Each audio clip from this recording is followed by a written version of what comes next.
All right. We out here live in beautiful Tampa, Florida, ready for Paul versus Woodley 2, the fight that really nobody asked for, but we're going to see it again. So let's see what happens.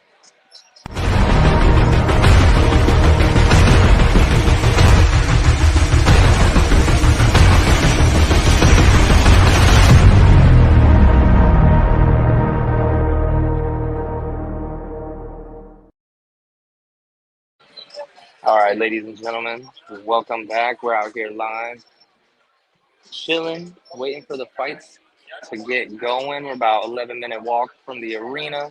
Got my beer by the water, watching boats come by, living the life out here.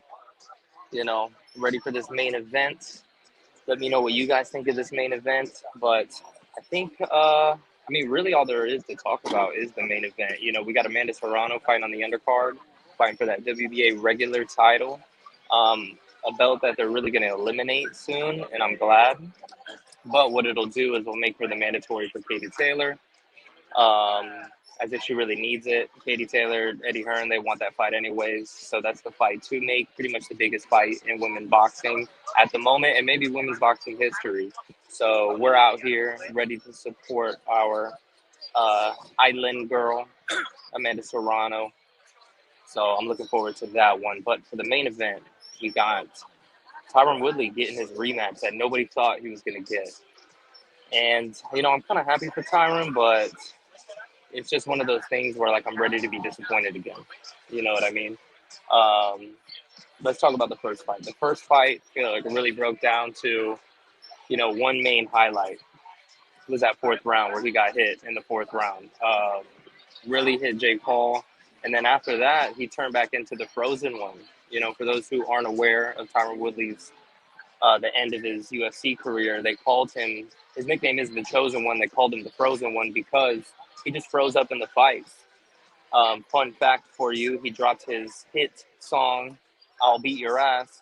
And then after that, he literally beat nobody's ass. He barely even threw, I don't think he won one single round after that fight. And he fought, I want to say 16 more 5-minute rounds, and he beat nobody's ass. He fought 4 more fights. Completely got shut out by Kamaru Usman. Completely got shut out by Gilbert Burns.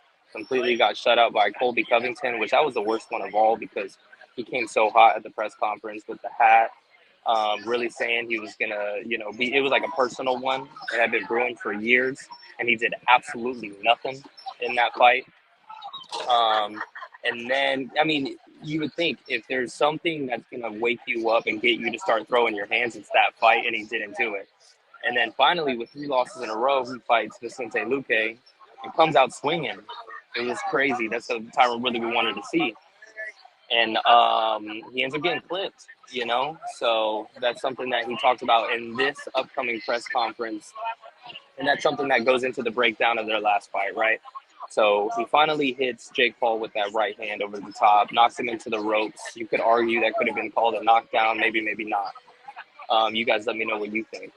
But the point is, he didn't throw his hands, and a lot of people were wondering why, right? It happened really quickly. But if you look back in that fight, this guy, Jake Paul, came underneath and caught him with a right hand and countered him while he was coming in, and Tyron Woodley was shook after that. So he wasn't throwing his hands.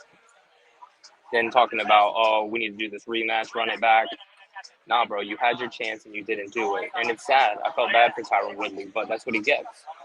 Now Tommy Fury fumbled the bag, unfortunately for Tommy Fury, because that's a fight that I think Jake actually could have won, even though Tommy Fury is a 7-0 undefeated boxer. Look up his box rec. His opponents haven't been the best, and his last couple fights, he hasn't really looked the best. He's looked definitely beatable. Jake Paul's actually a lot better than a lot of people think. People want to talk about, oh, he hasn't fought a real boxer. He's fighting MMA guys, this and that.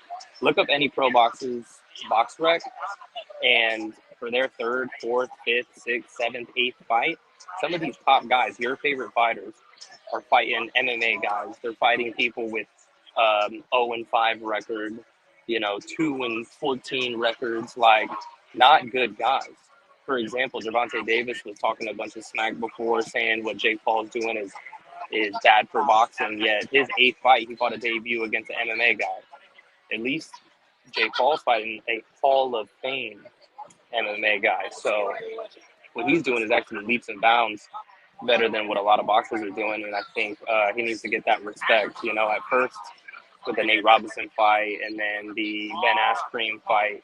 Even Ben Askren, for him to fight that guy, Ben Askren's a lot more experienced in fighting than a lot of these bums that pro boxers will fight. I'm sorry to say it, but it's just the truth of the business. So, anyways, Paul needs to kind of get that credit he deserves, and he was able to outbox Woodley. Keep him on the outside with the jab, be able to move effectively. I think he definitely needs to pressure him a little bit more this time, and we'll see. I think the $500,000 incentive for the knockout is very smart on his hand, or on his case. If it causes Woodley to actually fight and throw his hands, Woodley might actually knock him out this time. Woodley's got great timing, great fight IQ. For a lot of people to kind of write him off as just an MMA guy, bro, he's been pro for so long. You don't think he's had a boxing coach this whole time?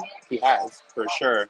And then the whole, he's just an MMA guy. Anderson Silva outboxed Julio Cesar Chavez Jr., former world champion, in every aspect of that fight. On the inside, the outside, angles, everything. Made him look silly.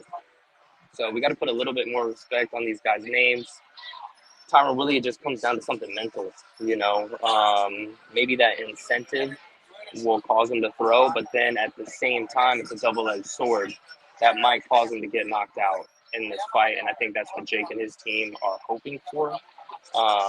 Maybe they've worked on those counters, and you got to give it up to the kid. He's really training hard. He's really taking this seriously. It's not a joke to him.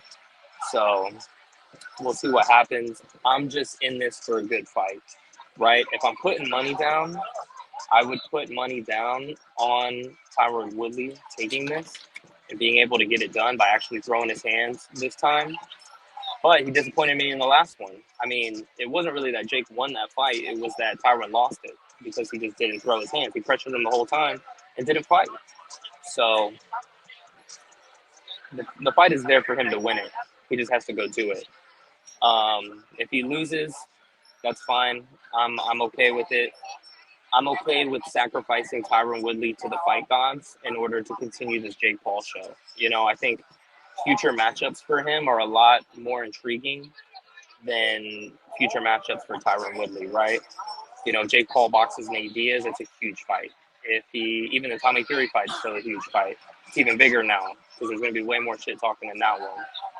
So I would like for Jake Paul to win just to see the show go on, right? But if I were to put money down, it'd probably be on Tyron if he throws his hands. But that's why I don't bet. I was saying the last time that Tyron was going to go out there and do it, and I had to eat pro live here on the show. So it is what it is, man. What do you guys think? Y'all let me know in the comments below who you got your money on. I will catch y'all over at the fights. Check into my story. Until next time.